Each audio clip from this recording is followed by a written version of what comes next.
हम वही देशभक्त है ना, मालेगांव बम ब्लास्ट की आरोपी। अगर हम हिंदू होकर बीजेपी के खिलाफ बोलते हैं तो हम हिंदू नहीं हैं।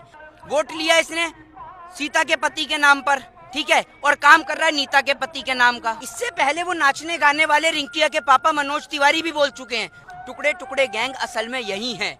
ये रानी विक्टोरिया को सलाम ठोकने में लगे हुए थे। कौन कौन? ये आरएसएस के लोग, और कौन। कि देश की आजादी के बाद इन्होंने अपने कार्यालय में तिरंगा झंडा क्यों नहीं लहराया? कि प्लानिंग थी एमटीएनएल बीएसएनएल को डुबाने की। तो जो आलू हमको 10 रुपए किलो 20 रुपए किलो मिलता है, अगर ये उस आलू को 200 रुपए किलो बेचेंगे तो हमारे पास क्या ऑप्शन रहेगा?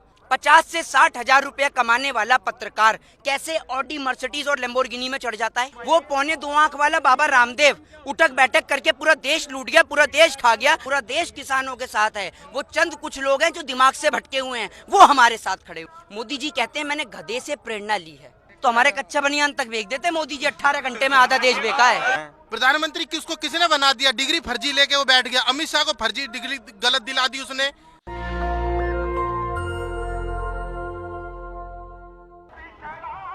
मैं इस समय सिंघू बॉर्डर पर हूँ। इस देश में लगातार सोशल मीडिया पर कुछ चेहरे सरकार से सवाल पूछते रहे। उसी में एक मोहित शर्मा है। नतीजा जेल जाना पड़ता है, नतीजा ट्रोल होना पड़ता है, गालियाँ सुननी पड़ती है। लेकिन ऐसे लोग हैं जो लोकतंत्र को बचाए रखे हुए हैं और लगातार मजबूती से सवाल भी पूछ रहे हैं। मोहित, आप लगातार किसान आंदोलन को देख रहे हैं। कल तो साध्वी प्रज्ञा ने कह दिया कि सब लोग आतंकवादी हैं। हम वही देशभक्त है ना, मालेगांव बम ब्लास्ट की आरोपी हैं, जो देश के शहीद हेमंत करकरे जैसे लोगों का अपमान करती है, वो देशभक्त है ना। और बाकी सारे आपको देश विरोधी नजर आ रहे हैं यहाँ पर। आप एक बार पूछिए उससे कि जिसने शहीद हेमंत करकरे का अपमान किया, जो देश के खातिर शहीद हो गया, आप उसके लिए ऐसे शब्दों का इस्तेमाल करती हैं, तो आप हुई देश विरोधी या हम लोग देश विरोधी हैं? मतलब आज के समय में आप ये समझिए, ये कॉन्सेप्ट आपको समझना होगा कि हम हिंदू हैं, ठीक है, लेकिन अगर हम हिंदू होकर बीजेपी के खिलाफ बोलते हैं तो हम हिंदू नहीं हैं। जो हिंदू बीजेपी के खिलाफ, उसकी नीति के गलत खिलाफ बोलता है, तो वो हिंदू नहीं कहलाता। ये बीजेपी का कॉन्सेप्ट है।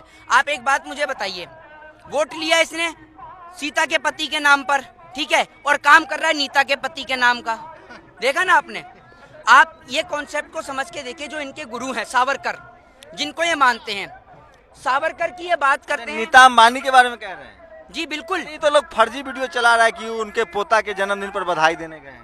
तो एक बात मुझे बताइए, प्रधानमंत्री जी जो छोटी छोटी बात को बोल देते हैं, मैं फकीर हूँ, मैं झोला भी उठा के चला जाऊंगा। अरे झोला उठाएंगे कैसे, ये बताइए मुझे। आपने बोला कि ये बोलते हैं ना कि मैं झोला उठा के चला जाऊंगा, वो झोले में आप लेके क्या जाएंगे? जब आप खाली हाथ आए थे यहाँ पर देश के अंदर, तो आपको या तो वापस चाय की दुकान पर भेजा जाएगा। रविशंकर बोलते हैं, रविशंकर प्रसाद ने कहा है कि टुकड़े टुकड़े गए हैं। केंद्रीय मंत्री इस तरह का बयान दे रहे हैं। भाई आप लोग, इससे पहले वो नाचने गाने वाले रिंकिया के पापा मनोज तिवारी भी बोल चुके हैं, जो एक अंडे के पीछे बिग बॉस में चिचेलेदर करते हैं। रविशंकर प्रसाद जो कानून मंत्री हैं, उन्होंने तो बाद में बोला है, लेकिन ये पहले बोल चुका है मनोज तिवारी। तो टुकड़े टुकड़े गैंग, आप मुझे बताइए कौन है? टुकड़े टुकड़े गैंग असल में यही हैं। जब देश की आजादी की लड़ाई लड़ी जा रही थी, पूरा देश अंग्रेजों के खिलाफ खड़ा था, ये रानी विक्टोरिया को सलाम ठोकने में लगे हुए थे। कौन कौन? ये आरएसएस के लोग, और कौन? क्या बात आपने इतिहास नहीं पढ़ा क्या? वो लोग तो कह रहे हैं हम राष्ट्रवादी हैं। अच्छा, तो राष्ट्रवादी हैं तो एक बात मुझे बताइए कि देश की आजादी के बाद इन्होंने अपने कार्यालय में तिरंगा झंडा क्यों नहीं लहराया?